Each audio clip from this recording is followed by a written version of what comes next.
Então, irmãos amados, nesta manhã linda de sol, né? Menos frio, manhã de paz, de alegria, de fé, vamos à palavra de hoje. Hoje nós vamos terminar a carta de Paulo aos Efésios, hein? Ficamos aí uns 8 meses meditando nessa carta e na semana que vem vamos começar Filipenses, uma carta mais curtinha, mais rica em conhecimento. Então, abra lá, Efésios, capítulo de número 6. Faremos uma leitura boa, do verso 10 até o verso 20. Efésios, capítulo de número 6, verso 10 a 20. Acompanhe aí a leitura, memorize. Todos já acharam? Posso ler? Quanto ao mais, sede fortalecidos no Senhor e na força do seu poder, revestivos de toda a armadura de Deus, para poderes ficar firmes contra as ciladas do diabo. Porque a nossa luta não é contra sangue e carne, e sim contra os principados e potestades, contra os dominadores deste mundo tenebroso, contra as forças espirituais do mal, em qual nível? Nas regiões celestes. Portanto, tomai toda a armadura de Deus, para que possais resistir no dia mau, e depois de teres vencido tudo, permanecer inabaláveis. Agora ele vai citar as partes da armadura. Estais, pois, firmes, cingindo-vos com a verdade, vestindo-vos da couraça da justiça, calçai os pés com a preparação do evangelho da paz, embraçando sempre o escudo da fé, com o qual podereis apagar todos os dardos inflamados do maligno. Tomai também o capacete da salvação e a espada do Espírito, que é a palavra de Deus. Esses versos nós lemos todos esses domingos anteriores e explicamos tudo isso que lemos. Hoje vamos ler, entrar do 18 ao 20. Com toda a oração e súplica, orando em todo o tempo no Espírito, para isso vigiando com toda a perseverança e súplica por todos os santos. E também por mim, para que me seja dada no abrir da minha boca a palavra para com intrepidez fazer conhecido o quê? O mistério do Evangelho, pelo qual sou embaixador em cadeias, para que em Cristo eu seja usado para falar como me cumpre fazê-lo. Então vamos recapitular. Paulo está falando sobre a armadura de Deus. Então ele está dizendo que a nossa luta não é contra carne e sangue, não é? Então sempre quando eu vou falar a nossa luta ou falar alguma coisa do diabo, eu tenho que ter em mente o que aconteceu na cruz. Então, para nós que somos salvos, que somos igreja, o que diz Colossenses 1, 13 e 14? Olha lá. Você tem que ver isso. Ele nos libertou do império das trevas e nos transportou para o reino do Filho do seu amor, no qual nós temos a redenção. O que é a redenção? O fim da escravidão. E a nossa culpa? E a remissão dos pecados. Então, quando eu vou falar sobre essa luta espiritual, eu não tenho que ter medo nenhum.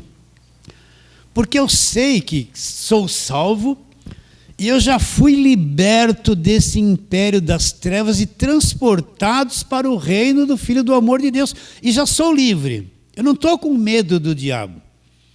Está bem claro isso? Se eu for procurar isso antes da cruz, eu não vou achar. Porque antes da cruz você vê o diabo ativo, os demônios. Mas depois da cruz houve uma mudança. Cristo fez o quê? O que diz lá Hebreus 2,14? Os filhos, dizendo a respeito de nós, têm participação comum de carne e sangue. Então nós temos um corpo de carne e sangue. Agora ele mostra Jesus. Destes também, filhos e corpo de carne e sangue, Jesus participou, agora olha a obra da cruz, para que por sua morte destruísse o que tinha o poder da morte. Olha, para que por sua morte destruísse o que tinha o poder da morte. Quem? A saber, o diabo. Então, depois da cruz, o que Cristo fez na cruz destruiu o diabo, aniquilou ele. Então todos esses principados e potestades, diabo, tudo para nós que somos igreja, eles já foram aniquilados e destruídos. Para nós que somos igreja, para o mundo, eles ainda têm uma atividade. Mas nós não somos mais do mundo, nós já somos pessoas salvas, libertas. Sim ou não? Já estamos depois da cruz. Isso já aconteceu. Cristo já me libertou e já me salvou. Então eu não estou com medo do diabo. O diabo é que tem que ter medo de nós, porque nós sabemos dessas coisas e acreditamos. O diabo não está preocupado quanta campanha eu faço, quanto óleo eu passo, quanto dinheiro eu dou, quantos corredores de sal grosso eu entro, quantas vezes eu ponho a mão na cabeça, sai. Ele ri de tudo isso, porque isso não muda a vida de ninguém. Entende? Põe a mão na cabeça do indivíduo 10 anos, sai. Se ele não tiver conhecimento, ele vai ficar mais 20 anos com alguém pondo a mão na cabeça e mandando o mal sair, porque ele não tem conhecimento. Mas nós temos o conhecimento que na cruz o diabo foi despojado e destruído, aniquilado, e nós somos igreja libertos do império das trevas. Então o diabo tem medo de quem sabe essa verdade. Sabe que antes da cruz isso não existia, mas depois da cruz isso já aconteceu. Cristo já fez isso por mim. Assunto encerrado. Está bem claro isso? Então, a nossa luta não é contra a carne e sangue, é contra os principados, potestades, as forças espirituais do mal, os dominadores desse mundo tenebroso. E onde é que eles operam? Eles operam aonde? Na mente. Olha, você já decorou isso, eu estou falando disso pelo menos há uns 2 meses. Como que eles operam na mente? Se você for lá na tentação da mulher em Gênesis 3, vou repetir isso, Deus havia dado um mandamento, você pode comer de todo fruto, menos deste fruto da árvore do conhecimento do bem e do mal. No dia que você comer, vai morrer. Então, qual foi o problema? A mulher foi conversar com a serpente, que nós sabemos que era o diabo, uma manifestação maligna lá da velha aliança, né?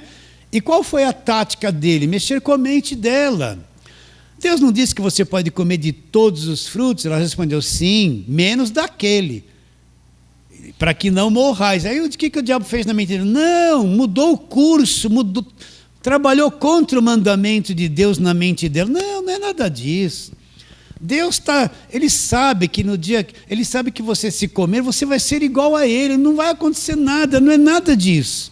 A mulher olhou para o fruto, teve desejo de comer, deixou o mandamento de Deus de lado, obedeceu aquele conceito errado que foi posto na mente dela e acabou comendo. Essa tática é a mesma. Então, onde é que esses principados e potestades trabalham? Na mente das pessoas. Então, vamos lá, de novo, Efésios, né? Você está em Efésios, volta aí, Efésios capítulo de número 2. É a última vez nesse período que eu vou ler isso, hein? É a partir do verso 1. Efésios 2:1, olha lá. Ele nos deu vida, estando vós mortos nos vossos delitos e pecados, nos quais andaste outrora, olha lá, segundo o curso desse mundo, presta atenção, segundo o príncipe da potestade do ar. Quem é esse príncipe da potestade do ar que dita o curso desse mundo? O espírito que agora atua em quem? Na igreja? Não. Nos perdidos, nos filhos da desobediência. Ele não vai atuar na igreja, porque a igreja é liberta do poder dele. Agora Paulo fala que todos nós no passado andávamos segundo o curso desse mundo. Então esse mundo tem um curso. Ele tem uma direção. Quem é que está ditando essa direção? O curso desse mundo, o príncipe da potestade do ar, dizendo a respeito do diabo como um príncipe de uma autoridade do ar, que está na atmosfera. Agora, quem ele é? O espírito que atua em quem? Nos filhos da desobediência, não é a igreja. Ele não está aqui no nosso meio, aqui ele nem pode estar. Nos filhos da desobediência. Então, como é que ele põe um curso? Que curso do mundo é esse? Então, presta atenção, vou repetir de novo. Olha, você olha a política, você olha as músicas, olha a sociedade, olha a mentalidade do mundo. Olha a mentalidade do mundo. Não estou dizendo que você não possa ouvir uma música, não é isso. Olha para onde vai a política, pensa um pouquinho. As guerras que estamos tendo, olha bem. Né? Um monte de coisas acontecem, controlam a mente das pessoas, elas estão no curso desse mundo, indo para uma mesma direção, né? Uma direção oposta ao Evangelho, oposta a Deus, o curso desse mundo. Quem é que administra o curso desse mundo?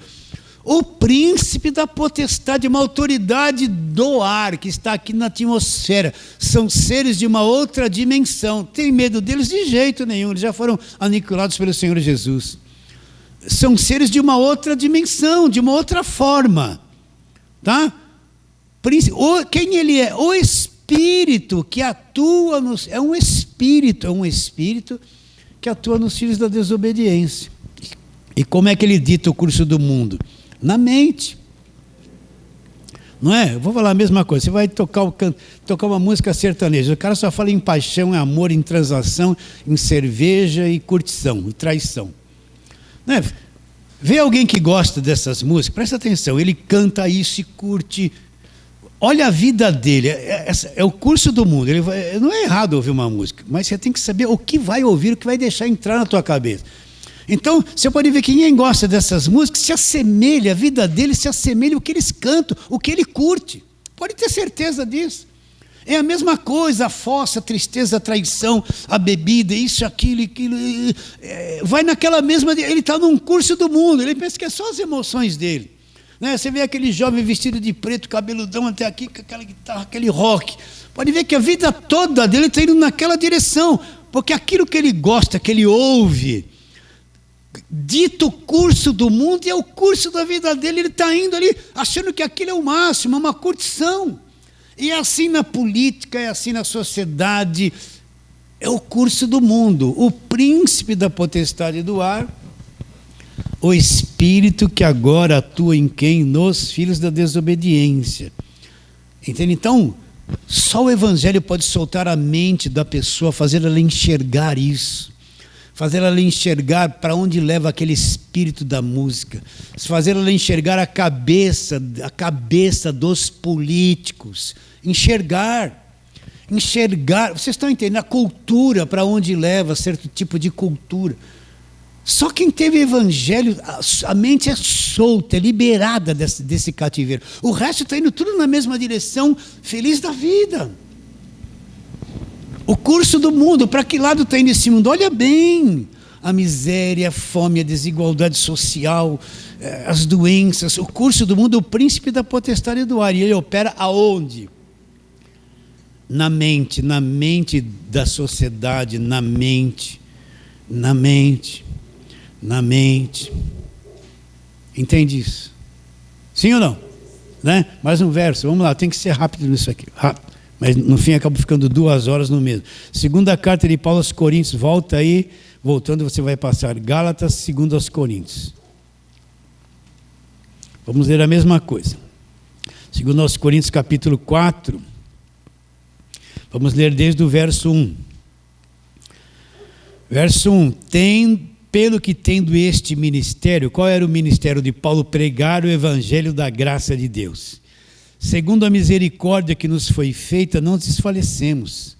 Pelo contrário, rejeitemos as coisas que por vergonhosas se ocultam, olha lá, não andando com astúcia, nem adulterando a palavra de Deus, antes nos recomendamos a consciência de todo homem na presença de Deus, pela manifestação da verdade.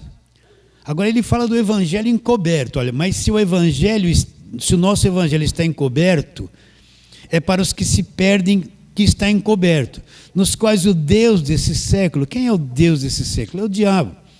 Cegou a mente, o entendimento dos incrédulos, com qual finalidade? Para que não resplandeça a luz do evangelho da glória de Cristo, o qual é a imagem de Deus. Então, existe uma ação que cega o entendimento das pessoas. Com qual finalidade? para que ela não tenha o entendimento aberto, não brilhe diante dela a luz do Evangelho, o conhecimento do Evangelho, da glória de Cristo, que é a imagem de Deus. É por isso que você vê tanto ensino na igreja evangélica que não é Evangelho. Tanta exploração financeira numa igreja evangélica que não é Evangelho, tanto voto, sacrifício, campanha, coisa orada, corrente disso, banho daquilo. É uma infinidade de coisas com pessoas que estão com a Bíblia na mão, mas não é o Evangelho, é instrumento que causa cegueira espiritual e é anti-evangelho, porque encobre a palavra da cruz. Então, para tirar a mente da pessoa desse buraco, só a pregação do Evangelho insistente, trabalhando, ela vai ouvindo, aquilo vai batendo, vai desconstruindo um montão de conceito religioso que ela pensava que era Evangelho e não era. Aí ela vai se safando, saindo da teia, se libertando do império das trevas. Então, cegou o quê? O entendimento, a mente. Nós que viemos de lá, eu vim de lá também. Fiquei muito tempo cego, achando que estava agradando a Deus e estava escravizado por uma organização religiosa, sem conhecimento. Se falava A, eu criei em A, se falava B, eu criei em B. Mas quando comecei a compreender o Evangelho, foi impossível ficar nesse tipo de cativeiro, organizado religiosamente falando. Porque eu encontrei lá engano, corrupção, a liderança que falava um montão de coisa não vivia nada daquilo, era tudo ao contrário. Vocês estão entendendo? Né? Cegou o entendimento, com qual finalidade? Para que não brilhe, a pessoa não entenda a luz do Evangelho da glória de Cristo, que é a imagem e semelhança de Deus. Outro, vamos para frente, se você já sabe qual é, primeira carta de Paulo ao Timóteo, vai lá para frente, Gálatas, Efésios, Filipenses, 1 e 2 Tessalonicenses, 1 e 2 Timóteo. 1 Timóteo, capítulo de número 4,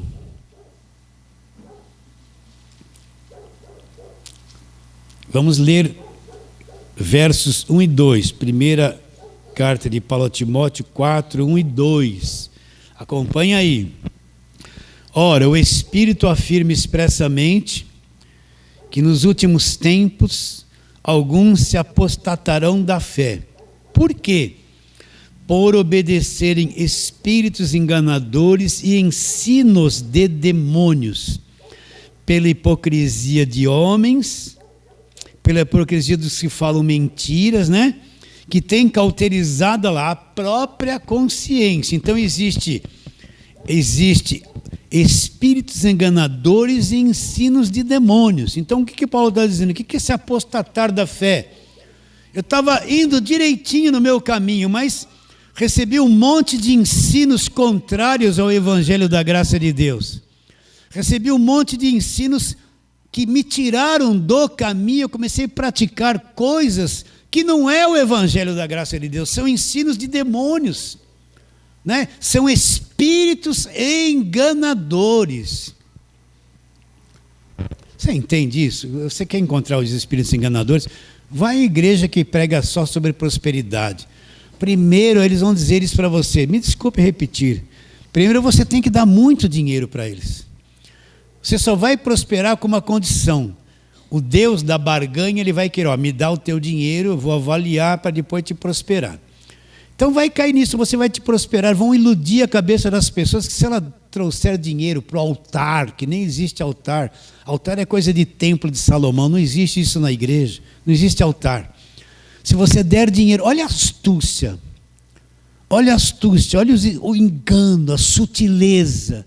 A pessoa não sabe nada do Evangelho, ela vai lá e vai começar a dar dinheiro, e dar dinheiro, e dar dinheiro. Sempre que ela vai prosperar, as portas vão se abrir, você vai se enriquecer. Quando você vai ver, a pessoa está dando 30%, 40% de salário nas campanhas, nos votos, nos dízimos. Ela está sendo enganada, usurpada, explorada, mas ela está hipnotizada por aquilo. Ensinos de demônios, espíritos enganadores. Quanta gente eu tenho encontrado que destruiu a vida, pessoa que tinha empresa, que tinha negócio, que tinha comércio, deu tanto em nome do Senhor Jesus, né?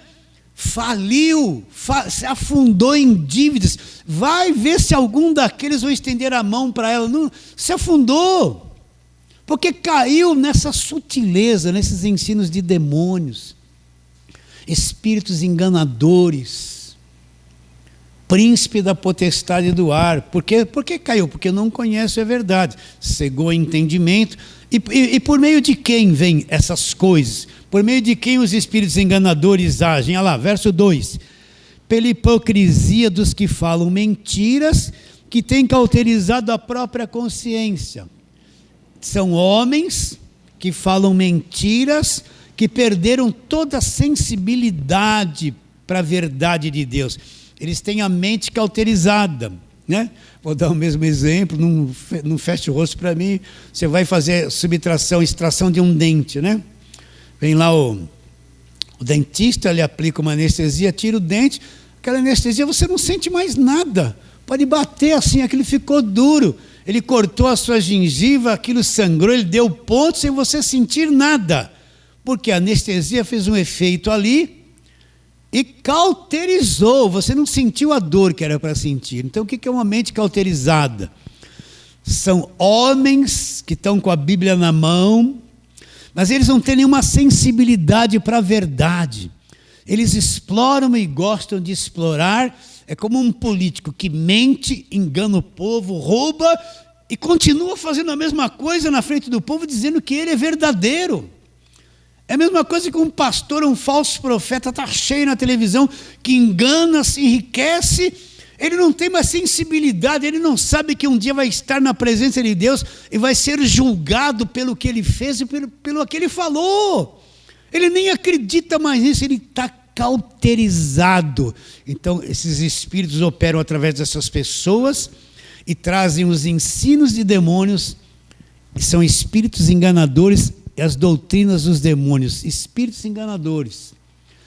E nesse momento aqui, hoje é dia 29 de junho de 2025, nesse exato momento, pouco para as 11 aqui, 20 para as 11, está cheio no Brasil inteiro de cultos de manhã, gente que está fazendo campanha, volta, sacrifício, que estão cegados pelos espíritos enganadores, cegados por sua liderança, estão dando dinheiro que não pode, sendo explorados em nome da fé.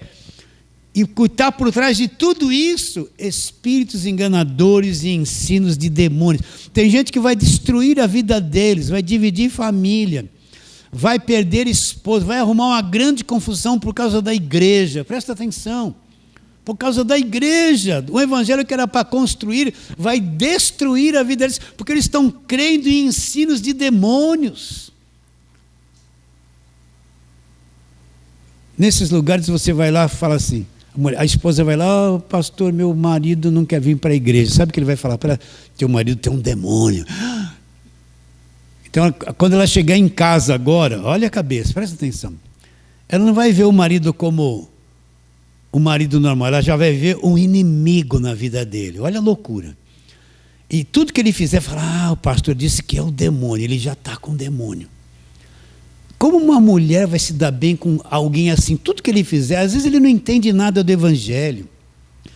Ele não entende nada do evangelho, ele é uma pessoa simples, ele nunca foi na igreja, ele tem uma má visão da igreja, não quer ir porque não tem entendimento. Mas o pastor já disse que é um demônio, pôs uma coisa na cabeça dela. Olha, irmã, vem fazer campanha.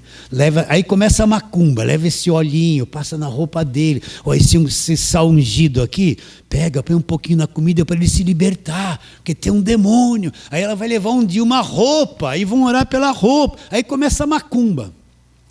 Entende? E tudo que ele fizer, daqui a pouco ela está contra ele,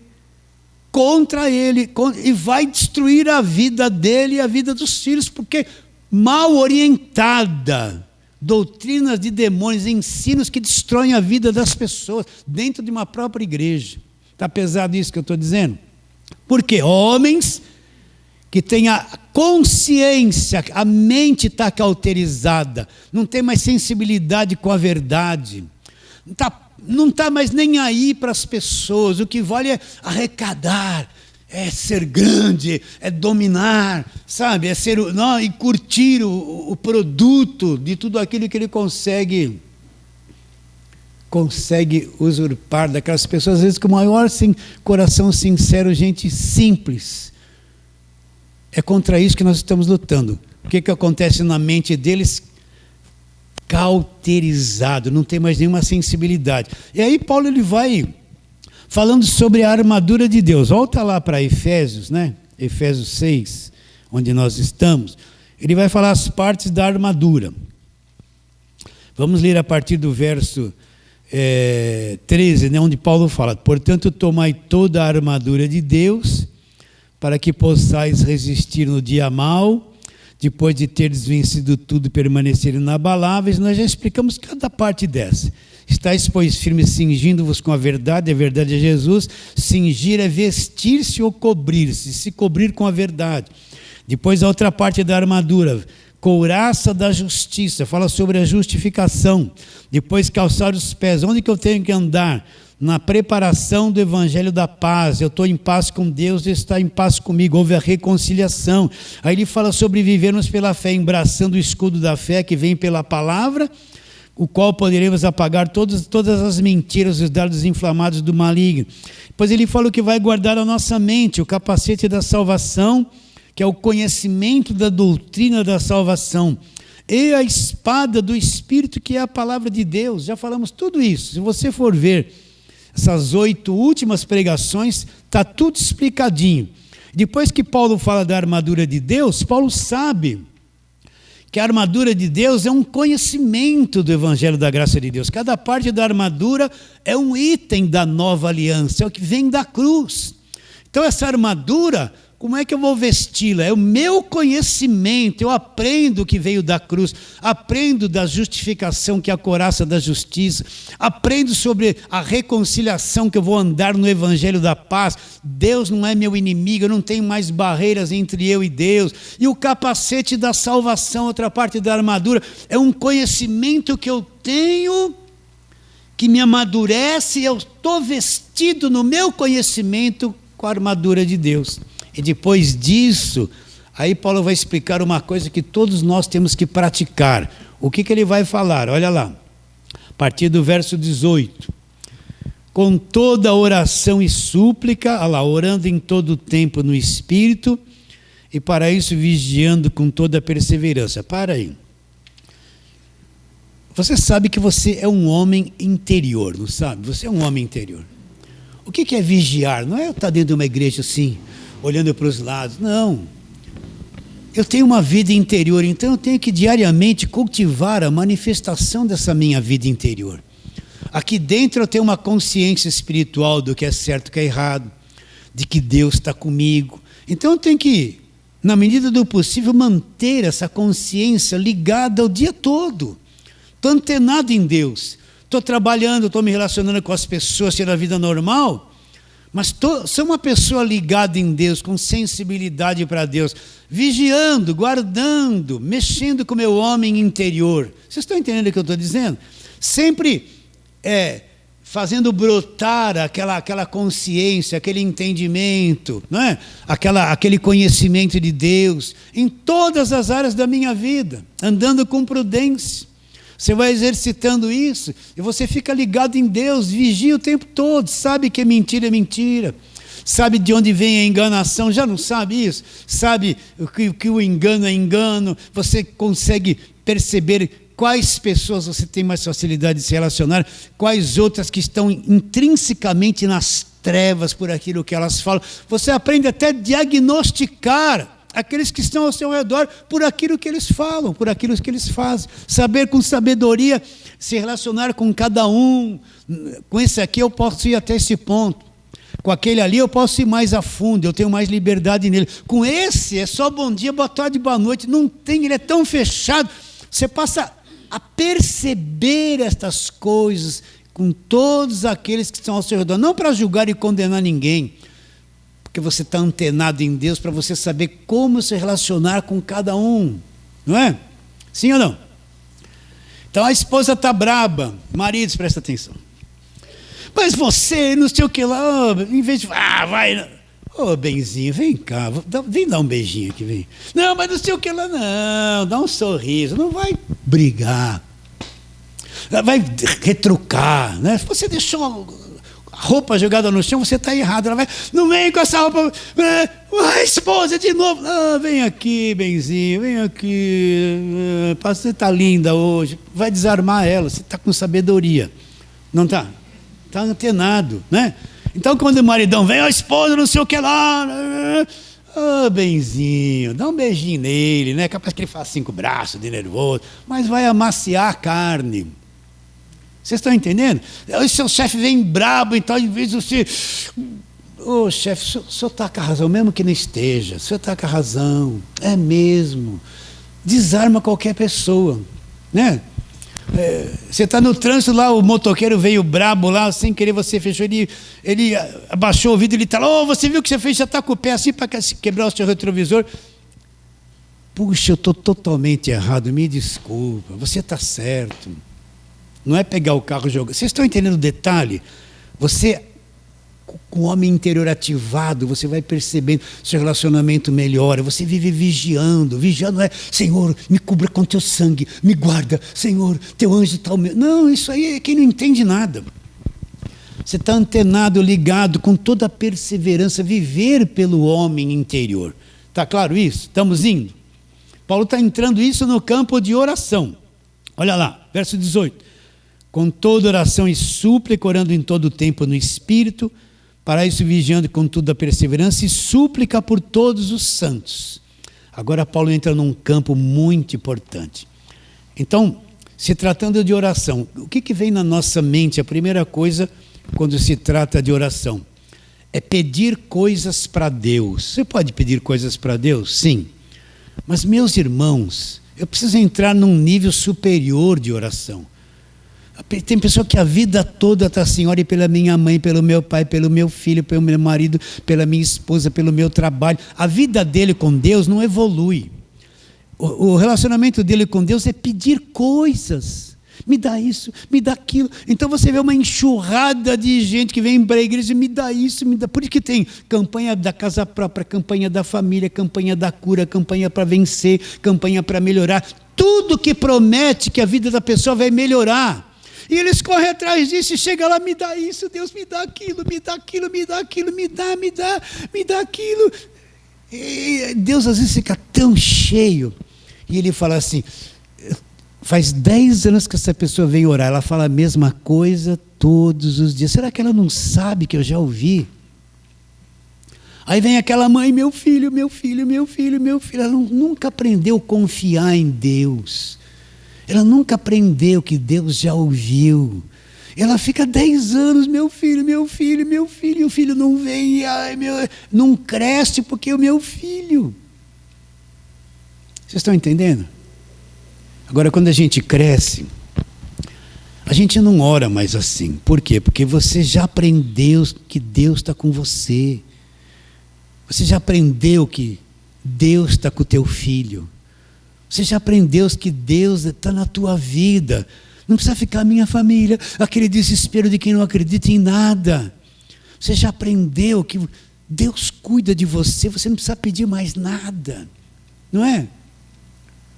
Seu filho chega em casa, a mamãe já fez a comidinha, o pai já trabalhou. Ele fica lá assim, por favor, mãe, me dá um prato de comida. Mãe, em nome de Jesus, eu vou tomar posse. Não. Ele sabe que se chegar em casa, mãe, tem a mãe que fez uma comidinha e está ali para ele comer. Sim ou não? Ele fica intercedendo por essa comida. Ele aprendeu a confiar, ele sabe a família que tem, o que a mãe faz. Mesma coisa. Precisa largar essa meninice de só ficar pedindo. Eu sei que Deus já está comigo, eu já entreguei meus filhos na mão de Deus há anos, a minha casa está na mão deles, meu corpo, cada órgão aqui dentro, já está na mão de Deus, eu só desfruto da presença dele sem pedir mais nada. Eu vou te falar uma coisa, eu não oro pelos meus filhos já faz anos, não oro pela minha esposa nem pela minha família já faz anos, por mim então, muitos anos, porque eu já aprendi que Deus está comigo. Você já aprendeu? Ele sabe, ele conhece meu filho mais. Meu filho tem algumas coisas nas entranhas dele que eu não conheço. Ele é um monstrão lá, eu não sei, mas Deus sabe. E eu um dia apresentei esse filho, ele está na mão de Deus. Agora, se ele está todo torto lá, eu não posso mais fazer nada, a não ser atrapalhar, se eu ficar muito na orelha dele o tempo todo. Solta ele. Então, se tratando de oração, quando a gente cresce, você já não fica mais, me dá isso, me dá aquilo. Bateu uma doença, Senhor, em nome de Jesus, está amarrado, sai dor de barriga. Muda a comida que a dor de barriga vai passar. Você está na mão dele, ele conhece teu corpo, você é templo do Espírito de Deus. Então, ele sabe cuidar de você. Ora, como é que eu tenho que orar diante de Deus? Pega a palavra. Eu tenho falado isso, ore a palavra. Ore a palavra. Lá, abra lá, eu vou falar a mesma coisa, Colossenses 1, 13 e 14. Abra lá. Senhor, eu estou na tua presença, eu te adoro profundamente em espírito e na palavra, na verdade. Está escrito, Senhor, me libertou do império das trevas, me transportou, não vou pedir nada. Aí vou fechar os olhos e vou falar o que eu acabei de Deus. O Senhor me libertou do império das trevas. Ai, que coisa maravilhosa. Me libertou do império das trevas. Eu te adoro. Em espírito, na palavra. Adoração, na verdade. Me transportou para o reino. Senhor, eu fui transportado, eu já estou no reino. O reino está dentro de mim. Neste reino, Senhor, eu tenho redenção. O que é a redenção? O fim de todo cativeiro, liberto, o fim de todo cativeiro. Eu fui liberto. Ore a verdade, você vai ver quão intenso é isso. Chega diante dele, ore a palavra, fale a palavra, olha o que está escrito. Né?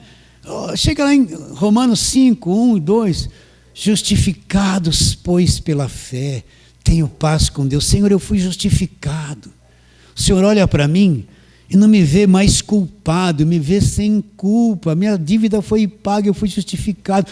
Tenho paz com o Senhor. Não estou vendo um Deus me cobrando um monte de coisa.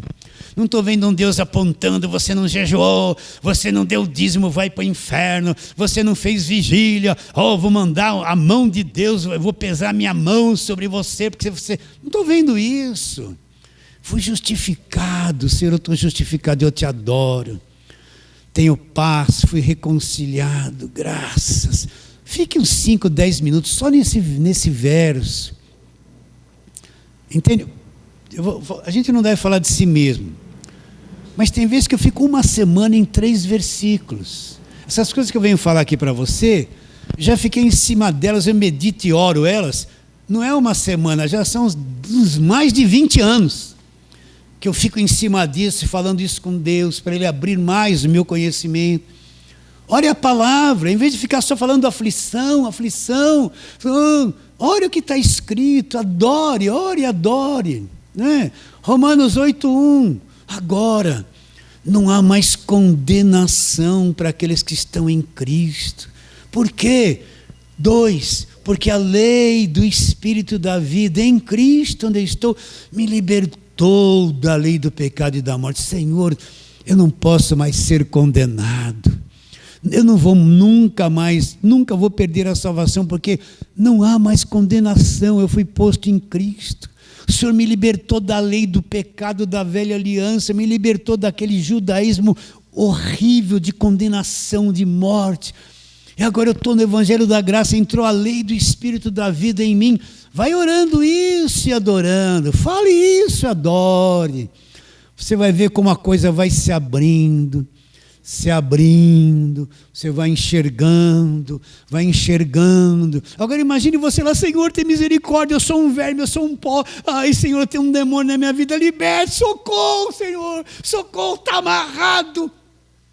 Olha a cabeça dessa pessoa, olha o conflito que está dentro dela. Ela está pondo para fora o conflito, o medo, a fé tortuosa que está amarrado. Tem um demônio na minha vida, eu sou um verme, sabe? Olha o que ela está pondo, é isso que ela crê, por isso que ela é assim. Não passou pela cruz, não conhece o Evangelho da graça de Deus. Olha a palavra. Agora precisa de disciplina. A vida espiritual requer disciplina. Eu tenho que ter um tempo durante a semana, de manhã, 10, 15 minutinhos no dia, ou 3, 4, 5 todos os dias, que eu paro. Deixe um pouquinho o celular de lado, não fique só ali o tempo todo, receita disso, receita daquilo, aquela se separou, aquela voltou, olha isso, olha aquilo, olha esse político. Para um pouquinho, calma, disciplina a tua mente. Fecha a tua mente e tente não pensar em nada. Você vai ver como a tua mente é tumultuada, parece um ventilador. A tua mente roda, pensa aqui, tenta orar com os olhos fechados, daqui a pouco você está falando com Deus uma coisa, a tua cabeça está lá no problema, você já não está mais orando. Repare como a nossa mente, você não tem controle. Exercita um controle sobre a sua cabeça, eu não vou pensar. Firma ali, começa a conversar com Deus. Quando a tua mente quer viajar, vai exercitando, você vai amadurecer e manter a tua mente num ponto só, adorando a Deus, falando a palavra de Deus, orando a palavra de Deus. Requer disciplina. Agora, se durante a semana eu não fiz isso uma vez, não li nada, não peguei a pregação de domingo e fiz uma revisão com calma, entende? Eu estou muito fraquinho, muito indisciplinado, tá? Eu estou com pouca energia de crescimento espiritual, porque eu não alimentei o meu homem interior, não me alimentei espiritualmente em nada. Às vezes fiquei pingando de pregador em pregador, um fala uma coisa, outro fala outra, chega no fim do dia, a tua cabeça está assim, você não sabe o que acredita. Tem um monte de gente confusa na internet. De vez em quando entra em contato comigo pessoas tão confusas, porque a Bíblia diz isso, porque aquele pregador diz aquilo, porque aquele outro diz, esse outro diz, e o senhor o que acha? Eu falei, me desculpe, não leve a mão, mas eu não vou entrar nesse assunto com você, porque eu precisaria ficar umas 3 horas para te explicar uma coisinha, e pelo WhatsApp não dá, então não leve a mão, eu não vou te responder, eu te amo, não dá, porque você olha a cabeça da pessoa, você não tem nem como explicar.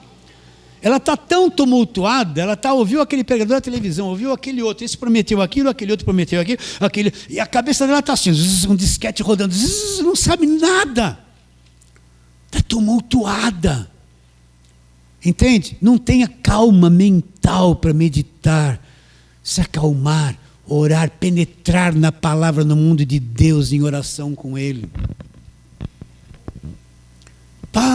Você precisa orar. Você conhece os livros da Bíblia?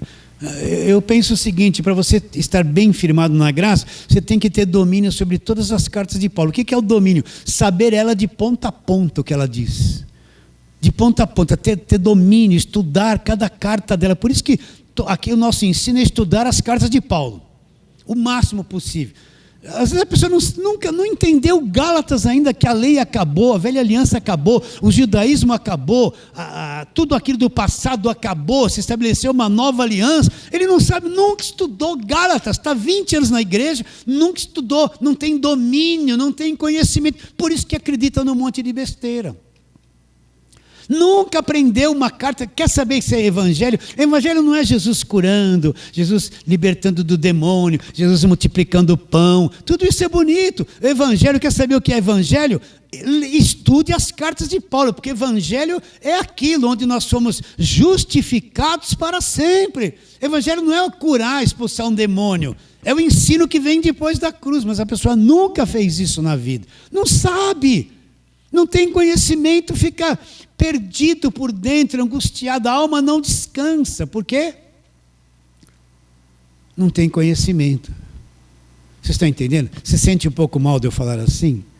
De vez em quando a gente pega assim, aí vem uns vazios por dentro, e fala assim, meu Deus, o meu interior está vindo para fora, olha as minhas mancadas aqui, olha, eu estou perdendo tempo. É bom isso, é bom, não é? Entende? Orar a palavra. Orar a palavra. Ore a palavra. Pare de pedir.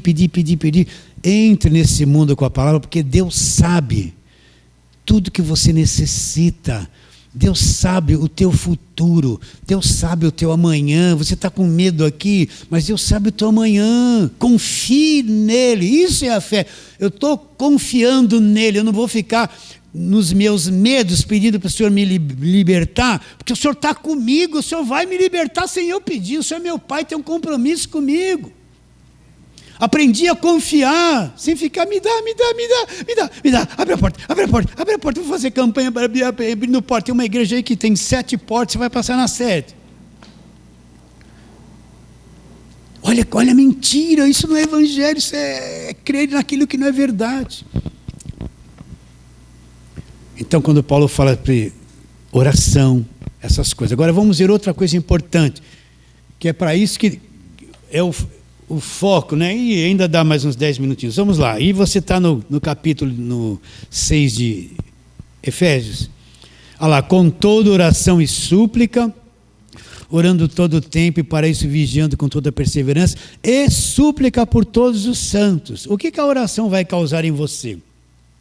Quando a palavra vai se abrindo em você, você tem que entender que nós não somos sozinhos.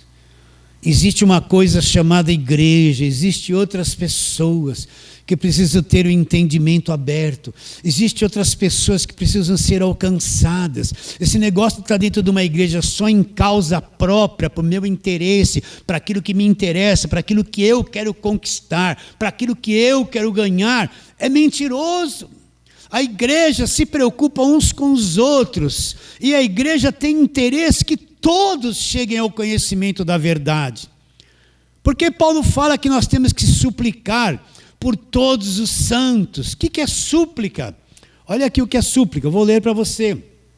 Súplica é pedir de maneira intensa. Então Paulo fala assim, com súplica por todos os santos. Então tem que haver no nosso coração o desejo de que mais pessoas acordem, que mais pessoas se despertem, que mais pessoas cheguem ao conhecimento da verdade, sejam despertadas, sejam acordadas. E qual é a minha função? Deus, quando eu vou orar, intensamente desperta as pessoas, acorda elas, Senhor. Aquele que está angustiado, triste, enganado nessa igreja, sendo explorado ali, Senhor, desperta essa pessoa intensamente, suplicando em favor de todos os santos. Fisicamente você está aqui, mas a tua oração pode ser respondida no coração de um africano, a tua oração pode ser respondida no coração de um português, a tua oração pode ser respondida, você nem vai saber, mas num coração de um irlandês, pessoas que você só vai ver na glória.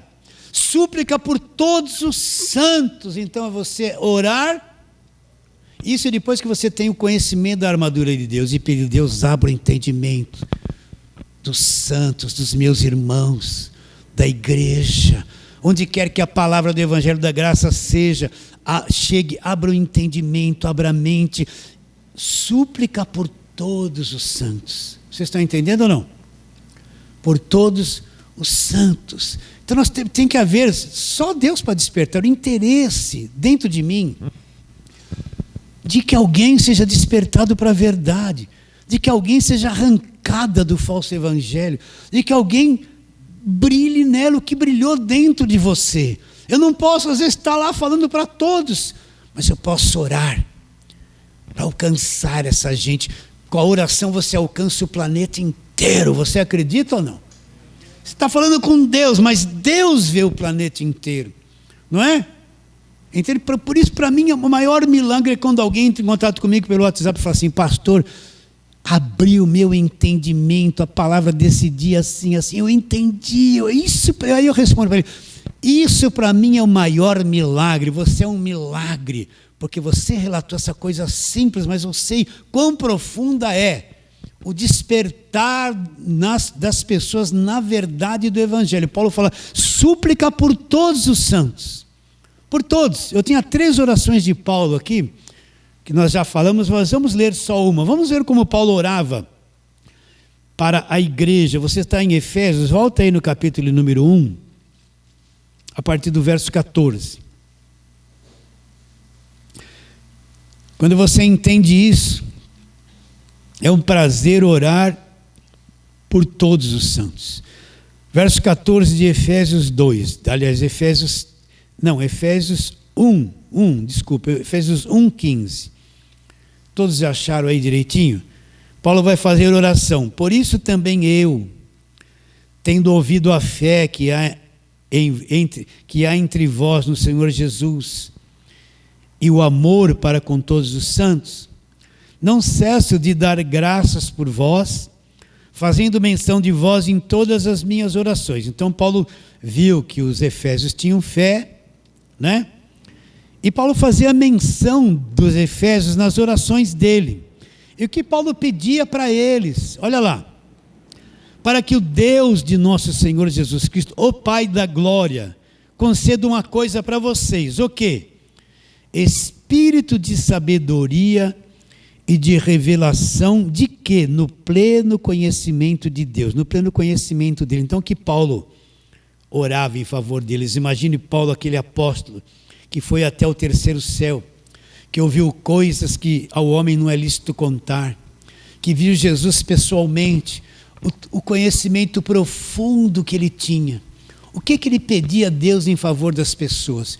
Se fossem esses nossos apóstolos, Deus vai te dar dinheiro, receba, Deus vai te curar, Deus vai melhorar a tua vida financeira. Paulo não falava nada disso. O que Paulo pedia? Conceda lá no espírito deles, Deus, em todas as orações Paulo pedia sabedoria e revelação. Conceder o quê? Sabedoria lá dentro e revelação. Revelação e sabedoria do quê? De um pleno conhecimento de Deus, para que eles conhecessem Deus, para que eles tivessem sabedoria de Deus, conhecimento de Deus, nada aqui da terra, conhecimento de Deus. E qual é a continuação da oração dele? Olha lá. Para que o Deus de nosso Senhor, o Pai da glória, verso 17, vos conceda espírito de sabedoria e de revelação no pleno conhecimento de Deus. Olha lá.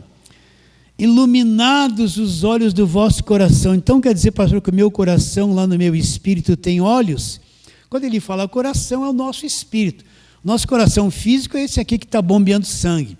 Quando Paulo se refere a coração, é o mais íntimo do nosso ser, o nosso espírito. Então Paulo está pedindo para que os olhos desse espírito, nós temos olhos lá dentro, sejam iluminados. Olha lá, verso 18, iluminados os olhos do vosso coração, para quê? Para que a gente saiba, para que a gente tenha conhecimento, para saber qual é a esperança do seu chamamento, qual a riqueza da glória da herança dos santos. Então o que Paulo pedia a Deus? Ilumina lá dentro os olhos do coração deles, que eles comecem a ver o mundo espiritual, ver a dimensão espiritual, para que eles possam entender a riqueza de ser um crente, a riqueza de ser chamado, o que os espera no futuro, essa dimensão perfeita e eterna onde nós vamos viver. Ilumina eles por dentro, para que eles possam compreender a riqueza de ser um chamado por Deus, a riqueza de ser um despertado por Deus, a riqueza de ter sabedoria de Deus aqui dentro, de ter entendimento de Deus. Paulo orava para que acontecesse isso dentro deles. Então, não adianta, pastor, ore pelo meu filho está assim, olha para Deus mudar, mas se a mente dele não mudar, você pode ficar, muda. Deus, abra o entendimento do filho desta irmã. Se o Senhor não abrir, não mexer ele por dentro, ele nunca vai mudar. Mudar não é uma questão externa, física. É uma questão de entendimento espiritual. Em vez de orar, muda, sai demônio dele, fazer esse show todo. Ore, que ele tenha entendimento. Se não tiver entendimento, não muda. Não adianta brigar, não adianta falar. Vocês estão entendendo? Estão entendendo ou não? Súplica por todos os santos. Então imagine agora, você em contato, porque no Espírito nós estamos ligados, a verdadeira igreja tem habitação pelo Espírito de Deus, nós estamos ligados uns nos outros, no mundo todo aqueles que são salvos, a grande família da fé, gente de todas as nações que estão entendendo e crendo no Evangelho da graça de Deus, nós estamos conectados um com o outro, e você orando aqui, ilumina, você alcança todos eles,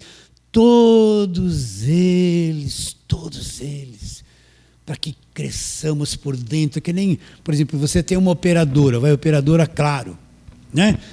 Quantos milhões de assinantes que usam o celular através da operadora Claro. Ela centraliza todas essas conversas através desta operadora. Todos estão ligados entre si sem saber. Deus é a nossa central. E nós estamos ligados em todos os santos, no Espírito, suplicando sabedoria e revelação, suplicando para que cada um acorde, cada um seja despertado, cada um acorde, cada um tenha os olhos abertos. Aqueles que estão no engano, mas são chamados, chega um momento que eles vão sair daquilo e entender a verdadeira realidade do que é o Evangelho da graça de Deus. Então, protegidos pelo conhecimento da armadura, agora bate uma coisa dentro do meu coração, eu enxergo a grandeza da armadura de Deus. Enxergo que todos os demônios e diabo foram despojados e aniquilados. Agora bate uma coisa dentro de mim, o interesse pelos meus irmãos e que cada um compreenda o que eu tenho compreendido.